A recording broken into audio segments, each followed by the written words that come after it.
Welcome to the Happy Market Research Podcast, your favorite place for strategies, stories, and insights from the world of market research. Brought to you by your host, Dan Fleetwood. Hello, everyone. Welcome back to the Happy Market Research Podcast. I am joined today by Alex Gardner. She is the former VP, Head of Research and Insights at U.S. Bank. Alex, welcome to the show. Thank you, Dan, for having me. Awesome. So, just to get things kicked off, you've built your career kind of at a unique intersection of research, strategy, communication. What drew you into this space? I'm curious. Because I was bad at everything else. No. Honestly. So what's funny is my background's actually in design engineering. And so I took a very product design, UX design oriented career path. So a lot of my classwork was in more traditional graphic design, color theory, drawing, etc. type of space. And although I'm still a creative, I love to interior design and paint and draw in my free time, I think I started to notice in my career very early on, it just wasn't my strength. The example that I love to use is kind of the Japanese concept of ikigai, which is what are you passionate about? What do you love to do? What does the world need? What can you be paid for? And although I did a lot of roles in web design, UX design, etc., I think I always found that it was just this area of my field that I wasn't the strongest in. And I always gravitated towards research. What is the why behind the what? And so even when I was in hybrid roles, by the end of my career at whatever X location, I ended up starting as a UX designer and then ending as a researcher. And even kind of now in my sort of time at US Bank, you watched me transition through, well, where is the research going? And where is it going strategically? And I just kind of followed it. And so I think that intersectionality and coming there is when it comes to things like research, you can either be a doer or you can be a strategist. And they do kind of work against each other, because if I'm a doer, I really have to pick my specialty. Am I going to be a specialist in market research? Am I going to be a specialist in product research? Am I going to start to lean into data science? Am I going to be more, customer experience analytics? Or am I going to be a true user experience researcher? And I just don't think that you can be the best at all of them. Or are you going to kind of find yourself more where I hit that intersection of being able to speak to all those components, but then looking at it from a system standpoint and a strategic standpoint. So that's kind of where I felt is knowing enough to be dangerous, but being able to look at it at a systems intersectionality kind of center of excellence standpoint, as opposed to being oh, I'm really good at choice-based conjoint, or I can write in SQL, or I can write in R. So that's kind of where I ended up. Yeah. It's what I was good at. Do you find that researchers get pulled in all these different directions? You said, hey, focus on market research, focus on UX, but from my experience, you get pulled in a lot of different directions, right? So how do you maintain I do research, or I do product research, or I do market research, or I do product research, I do UX research. Do you kind of have to toe the line a little bit, or how do you specialize in each one, I guess? So it's funny because I just had a call earlier today about exactly that. And the woman that I was speaking with, she goes, I've really found in my career, because she's not a researcher, but she works on the HR side. She goes, I've really found in my career when I'm interviewing people, they all kind of run into each other. She was they just run into each other. And it was so funny how she said it, because she was right. It was we work with people who are data scientists that are specialists in very, very complex statistics and algorithms and machine learning and AI. And then yet there's this expectation that if you're a market researcher, you're sort of also capable of doing that. And I just don't think it's possible. I don't think you can have somebody who is, a master's level or PhD statistician who's also incredible at doing moderated interviews and card sort analysis. So I think they run into each other, but I think you need to know when you're stepping outside of your wheelhouse and then building the skill set of collaboration, right? We never want to get so anchored into what we do for a living that we don't recognize where our shortcomings are or where there are blind spots. And so for me, having managed a mixed methods research team, I absolutely knew when one of my researchers had a better skill set and something that was very quantitatively focused, more than what I could ever do as an individual contributor. Where my insight came into was you are so great at, having this prior background in business intelligence, and you can sit through Tableau dashboards or BI dashboards, excuse me. But where you're struggling is, how do we tell the story about the insights? So I find that you do not need to be a master of everything. I think it'd be unrealistic and impossible, but knowing where your strengths are, and then knowing how to kind of talk the talk with the people that sit tangentially next to you, and then being able to have that conversation and collaborate. There's almost this like Creole, right? This language that gets created between these different verticals. I don't know how to write in R. I don't know how to code in Python. But I know the basics of SQL, but I know how to talk to data science teams. I know how to talk to behavioral science teams. I know how to make sure that our research is moving in a fluid manner through our systems. And so being able to have that kind of conversationality within disciplines is the skill set that you need to have, as opposed to being an expert in all of these different kind of methodologies and practices. Yeah, I like what you said, the conversationality and all those different, to know how to talk about them, at least at a high level, or maybe you can go a little bit deeper in some that you know more about. But that's it. I like how you put that, because rather than being a master in each one, just be able to have a conversation and know kind of where to point people or what you need to do, I think is actually a good skill set to have. Like, is that something you just innately had, or is that a learned skill set? What can you say about that? Learned. Okay. How did you learn it? So you had to learn it because I think as companies and organizations change, and as they go through layoffs and as they go through restructuring, you kind of find yourself bounced around like a ping pong, and all of a sudden your stakeholders are different. So specifically at US Bank, when I started, my stakeholders were design and engineering. By the time I took over the research teams for the point of sale and merchant processing, all of a sudden I was working with design engineering and product. And by the time I ended up on the payments side, I was working with heads of marketing, heads of product innovation, heads of customer experience analytics, senior VP of small business. All of a sudden I'm working with like these stakeholders of those divisions, and then like kind of communicating through product management. I'm not doing anything with design or engineering. And so what ends up happening is your stakeholder changes. And so the request of what they're looking for changes, because they're asking you questions on the area that they can influence. All of a sudden, the product manager I'm speaking with is actually designing a brand new product. Design doesn't even exist yet. Like, we haven't even gotten there. So now you're having to kind of move into methodologies and frameworks where you're speaking to risk and you're speaking to underwriting, and you're having to work with the heads of finance to figure out, like, if we offer a 4321 credit card that has a $95 annual fee and it has these, rewards and benefits, how does that stack up against our competitors? And you're like, yeah, it's research. It's not a usability test. It's not information architecture. I'm not doing an A/B test with designs. Like, all of a sudden I'm working in very, very abstract spaces. But I think the core parts of what makes researchers great is scoping problems, figuring out what your independent and dependent variables are, looking at objectives, looking at constraints. Like, how do I create a study or a test that takes into account where things could potentially go wrong? Right? Scientific rigor. I think no matter if you work in qualitative or quantitative research, if you are in data science or you are a market researcher, those things are always applicable. And so you take almost like those heuristics, like those core foundational rules, and you carry them wherever you sit within an org.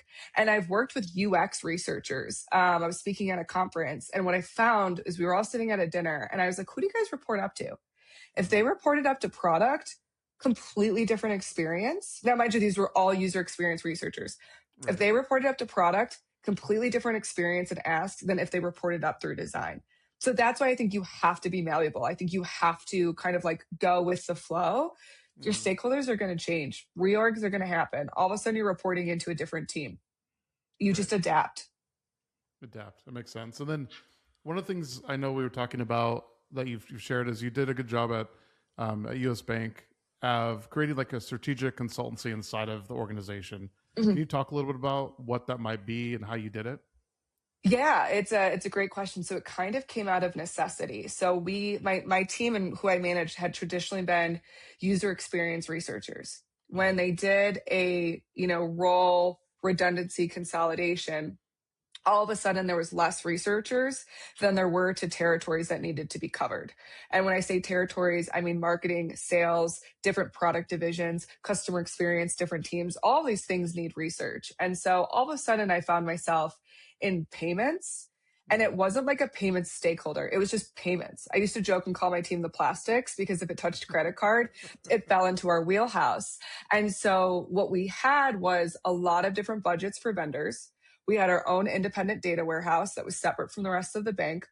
We had a marketing team, but they used a lot of vendors for their market research. We had a customer experience team that could get us like call center logs and call center analytics. And then we had surveys that were like the always on surveys, CSAT, NPS, etc. So it was like we had all these different libraries of data, and then there was no librarian. There was just nobody to orchestrate between all of these things. And so what my team started doing is we started sitting in on the consulting projects where the vendor cost was like already allocated. It was already assigned. It was already written off for that year. And my team kind of got pulled in. It was sort of like, Alex, we're going to use Ernst & Young, McKinsey. We're going to use Boston Consulting Group. We're going to use Concentrix. We're going to use whatever X vendor to conduct this market research or to do this consulting project. Can we pull in one of your people to just sit as like the subject matter expert, call it almost like project lead? And I was like, yeah, of course. Yep. Well, what we started realizing is when you have a researcher acting as the project manager, that work goes so much farther because researchers know research. Product managers don't. Senior VPs who are in charge of the entire small business division do not know the difference of when you use max diff turf analysis or choice-based conjoint analysis, and then how to think through the pipeline of how that research will be levered to think through like a market simulation or, pricing. Like they don't, because they don't think of that type of phase. That's not their job. And so what we started to realize is, okay, we're seeing layoffs happen. We have X amount of money that's allocated to vendors. If I put one of my people on those vendor projects, how closely can we mimic everything that we just paid for versus how closely can we sit in as a strategic advisor? And then starting to see those differences. If we looked at the project and we said we spent $300K to do X, and we could have done all that market research internally, I can now show a return on investment and said, hey, we could have brought that in-house. We could have saved that $300K for something else. Versus, hey, we worked with, McKinsey on a project. They got access to prospect customers. They fielded this 1,000-person survey, which would have been very difficult for us to do because just getting access to participants is difficult. They did all the quantitative research and analysis, and then they let us take over the project for the next 3 to 4 months, right? That's where we know where our shortcomings are versus like, hey, my team can do this. And so it came out of both necessity because we had gotten moved around a bunch, but it became an act of survival. I'm a people manager. I want to keep my team. I want to keep my own job, which inevitably was not able to do. But if I'm seeing UX research get cut, and I know I have very talented people, and it's just a matter of getting in front of the right stakeholders, if we're paying consultants to do it, why can't my team do it? Yeah, I like how you put the ROI behind it too, right? Of like, this is actual, real dollars that we can help save the company. For maybe heads of insights that are listening to this, how do they get started? Is it having your team, like a person from the team, sit in the meeting? Is it a mindset shift? What do you think are some best ways to get started if they want to go down this route?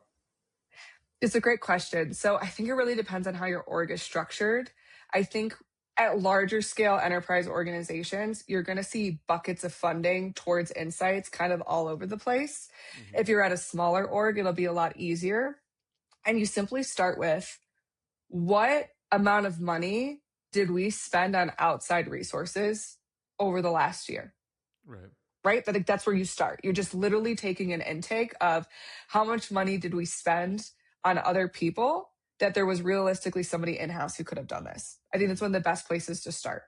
What we learned is that our marketing team over the course of a year ended up falling in love with us. It wasn't that they wanted to rely on vendors. It wasn't that they thought that we were incompetent. They simply did not know that we existed or what our capabilities were. Once we had proven that, it was like, Alex, can we use your team for this? Can we use your team for Y? Because they had been relying on vendors so consistently. And again, it was simply because they didn't know what we could do. So I always say start with an intake process. If somebody is hiring a syndicated research company, Is it something because they need access to market analyst data or competitor analyst data that we just simply can't get access to? Is it because the thing that they're offering is access to a very unique niche participant pool that we can't get access to? Like, where are we currently spending money? It's the best way to look at it. And then I think part two is who requested that money? And when you get there, ask yourself, do they know that you exist? And do they know what your capabilities are? Because I think more often than not, we see, well, customer experience only touches the customer, right? They don't do anything with product. User experience research only touches design. They don't do anything else. We have this assumption that like you are forced into this like very pigeonholed, siloed space. And I think once you start looking at what the landscape looks like and then figuring out how you're going to attack that landscape, that's your best starting point. And I always say this anytime I'm giving a presentation is I say, go to the dark spaces. Go to the places that are not already illuminated. Go to the places where you don't already have a bunch of teams competing for that customer or that product space or that whatever thing that they do. Because that's where you're going to be able to build runway and longevity, is because nobody else is spending time there. But if you don't put the effort into learning the landscape, following the money, learning what's being funded versus what isn't, you're going to have a really, really hard time kind of advocating for your purpose in a given space. Yeah, that's interesting. In terms of like the researchers who are acting as consultants, do all great researchers make good research consultants, or is it you have to be willing to adapt and learn? What was your experience there? No, but I think they need to be. I think they need to be. I think things will change. There's always a pendulum swing, but I think when you're looking at, if you want a seat at the table, you've got to be a game changer. And it's really, really hard to be a game changer when you're looked at as a task taker. And I hate saying that because the people that reported to me are freaking brilliant. I would be on one-on-ones with them and I'd be like, God freaking A, you are so much smarter than I am. I mean, I had one of my researchers who had a PhD in anthropology and then is currently going to get her master's in data science. Wow. Like, what a smart cookie. Absolutely brilliant. But one of the things that she ran into is people trusted her. Like if she said something, people trusted her because she was just so smart. She really cared about, data integrity and the outputs were reliable. But the issue that she would run into is she'd be talking to like a C-suite or senior VP level audience, and she would deliver like a 50-page slide deck. I was like, you can't, they don't care. They don't care. You care. I care. Let's keep it as our library. Like we need to save all of this data in the archives because it's important and we might need to go back and reference it. But you need to know how to take a very, very complex research study and then tell somebody what to do with it. And I think where a lot of researchers struggle is by being opinionated because it inherently goes against what we do. Like if I'm a researcher, I'm testing hypotheses. I do not want to let my own bias influence the direction of the data or how I pick a methodology to prove whatever hypothesis I'm internally carrying, right? So I think as researchers, we always try to stray away from making an opinion about an insight. We want to say, this is what the insight says. Like, this is what we're seeing, right? With a certain level of confidence. The problem with that, though, is senior VPs want to be told what to do. That's why they pay consultancies. They want you to take on the risk of telling them what to do. And so your research is your paper trail, but ultimately you're going to need to make an opinion on it. And that sucks. That's very hard for us to do. As again, it goes against our inherent nature. We're putting opinions on things that we should remain an objective party. But I find that if you are communicating insights and that insight doesn't come with an action, it falls short. And I think the biggest issue that researchers are making in this day and age is that they are too freaking nice. They're like, well, my work will speak for itself. I was like, no, you speak for yourself. You have to speak for your work. I like, the 50s. Do you think like in the 50-page slide deck example, do you think like, hey, look at everything that I did as opposed to like, hey, here are the 3 big takeaways? It's almost like I need to show that I did a lot of work to get to these 3 takeaways. And this is that showing it, or do you think it's not that? It's more of like, hey, this is what I think everyone needs to know, even if they don't have time. Because to me, it seems like you put on all this work and you want to show that like I did all of this. I did these 50 pages when maybe 3 insights that really matter, and that's what the senior execs need to know. Do you feel like it's kind of a mindset shift? And I think you kind of mentioned this too, where it's just I saw in the question guide, we'll get to this, but this is where I actually think AI can be really, really useful. Is one of the biggest issues we've had, kind of historically speaking, is that you can't query against qualitative data the same way that you can quantitative data, right? I can't just write a formula in an Excel spreadsheet and be like, ooh, pull out all these insights that really were around this topic. That used to be very difficult to do. Now we can. And when I'm exploring AI tools, I'm looking at what is that AI tool's capability to store and retrieve from long-term collective memory. Right. And that requires a certain level of taxonomy.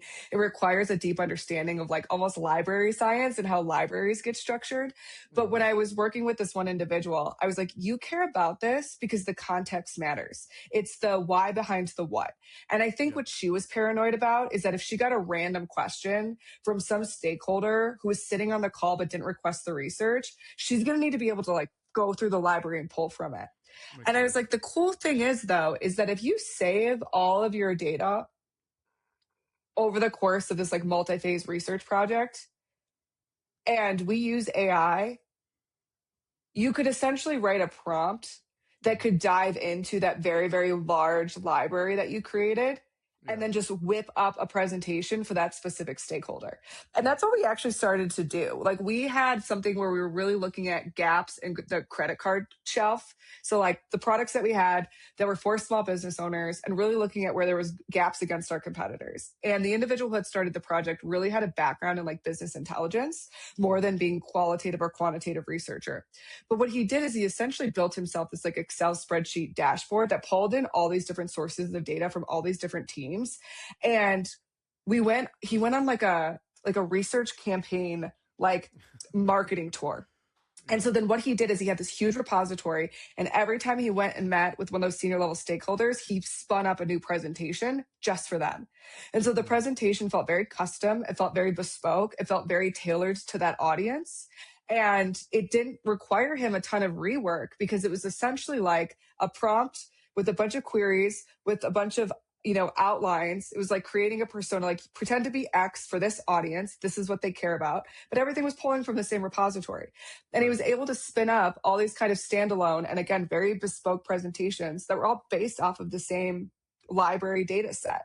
So I think that that's where we're starting to get to, is that you don't need to be spending hours and hours and hours to build this presentation and then panic because somebody from marketing that was on the presentation readout who didn't actually request the research is asking for something very specific that affects just their department. And all of a sudden you're like, well, I don't have a slide on that.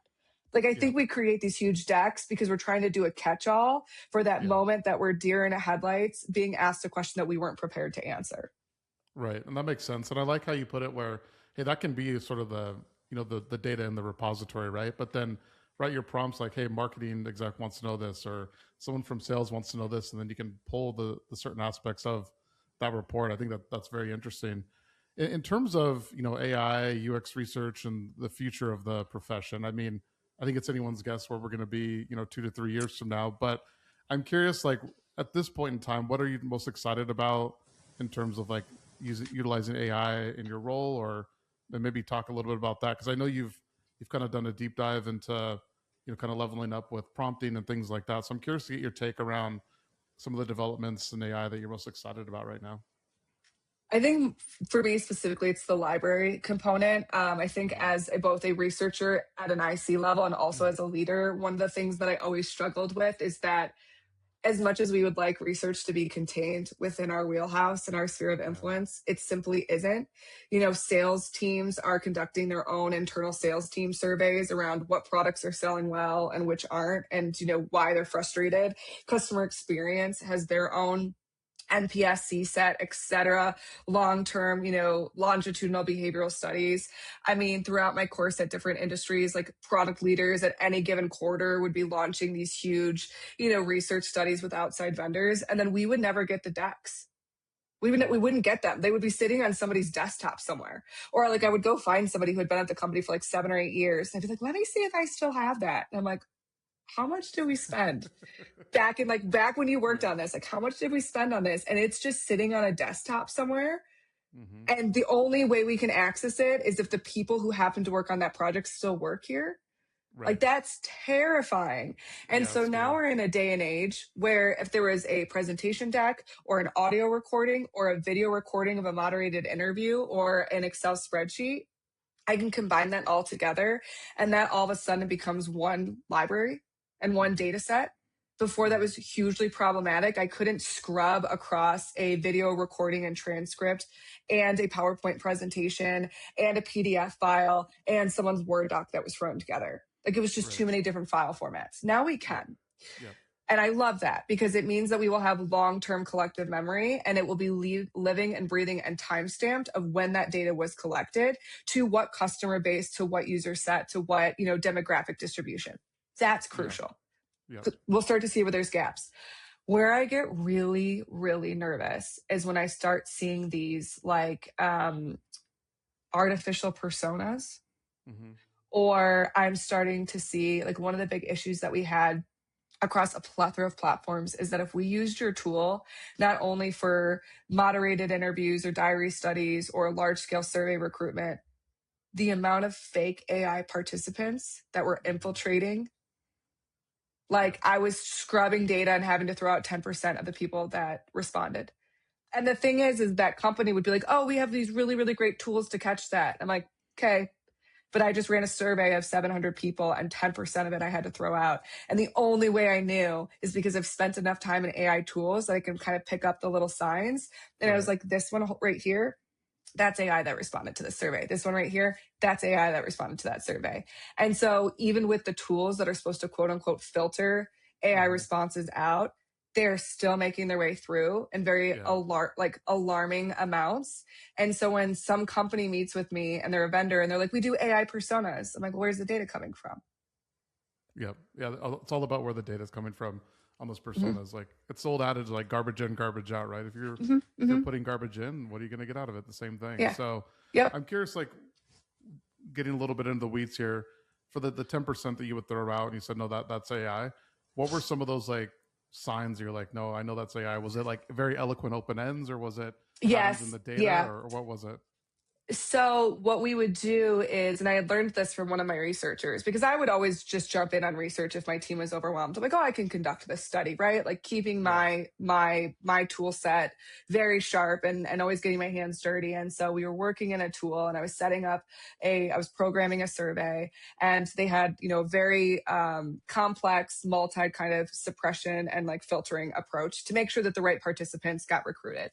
And she was like, okay, but that's just not going to be enough. And I was like, well, what do you mean? Because I've always known that when I'm paying a participant, get rid of yes, no.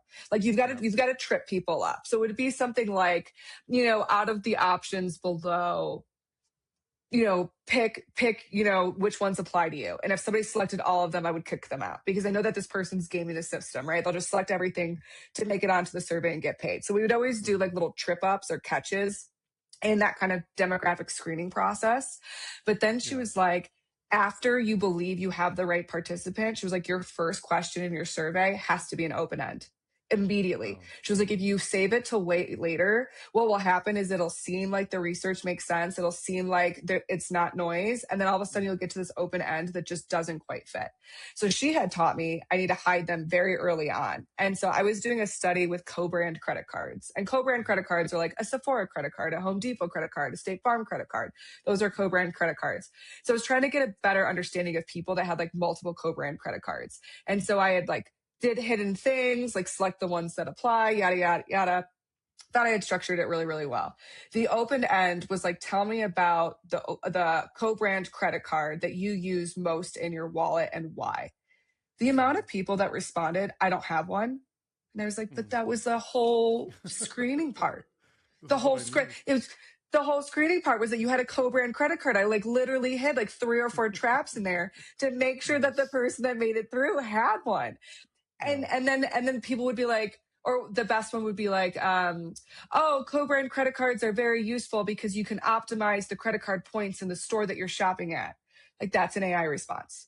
Right. That's an AI response, because you cannot give me a relatable personal example. But then I'm running into situations where I'm potentially throwing somebody out that maybe they really did have a co-brand credit card, and I have no way to tell. Right. Yeah, I think the open ends are not always an easy way, but it's a way to tell.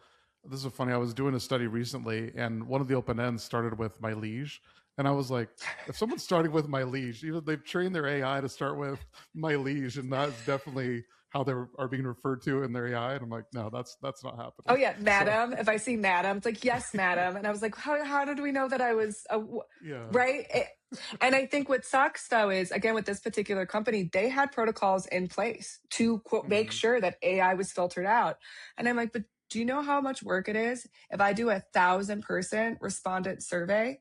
Excuse me, sorry, my nose is running, and I've got to go manually open input on every single one of these responses to check and scrub if I think it's AI. Yeah. 1,000 people. That's 1,000 survey responses that I have to sit through.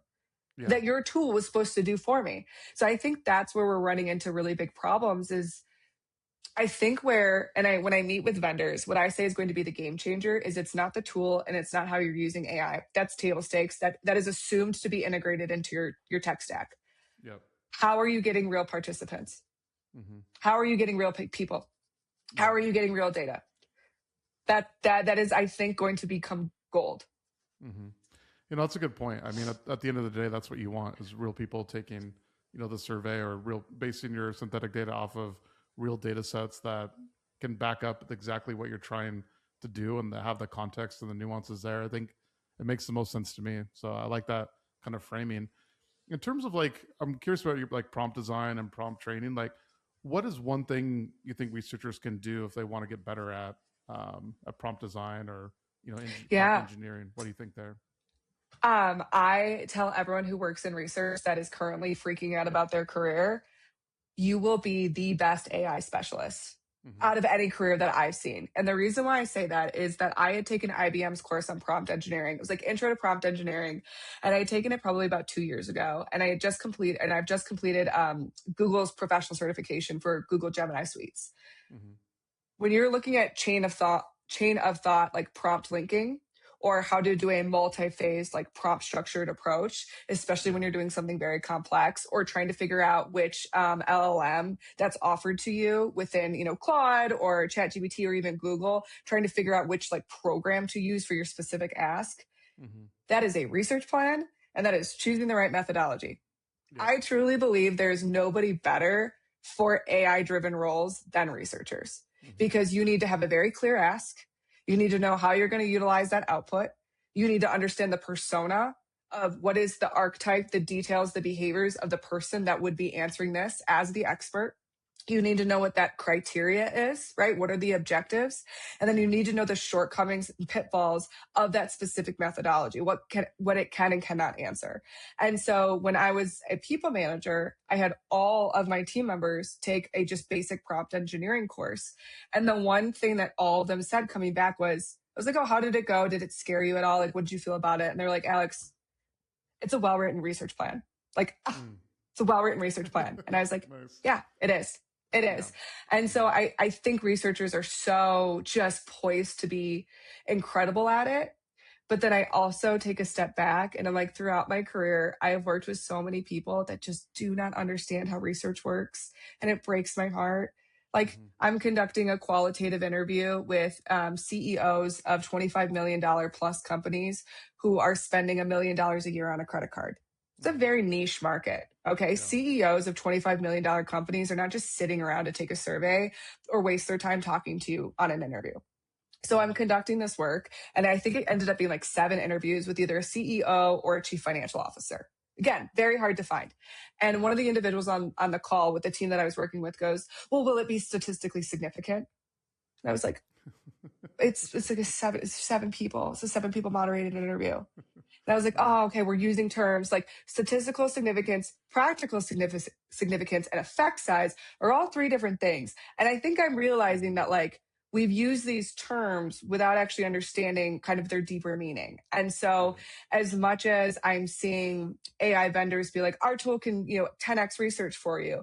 I'm like, y'all, the people who are paying for this tool can barely figure out how to 10x research with the resources that they have and do it well and do it in a way that it's credible.